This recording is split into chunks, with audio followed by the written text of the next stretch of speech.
So awareness actually is a really powerful counterforce because it wakes us up to our own internal contradictions that actually cause us to fall into mental traps where we can be compassionate some of the time, but we're not broadly or universally compassionate, even though everybody basically is the same human being.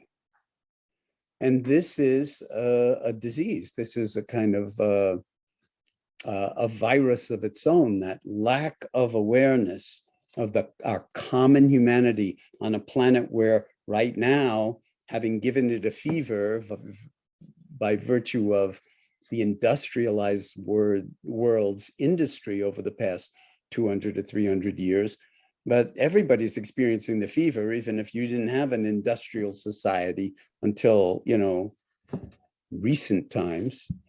And so we have to develop a new way of understanding who we are as human beings. And that's really where mindfulness comes in, because it's saying before we get into acting or doing or finding what the right solution is, we have to actually tune the mind, just like you would tune a violin before playing in an orchestra. You don't play the violin just because you're a good violinist and you got a great instrument. You have to actually tune it.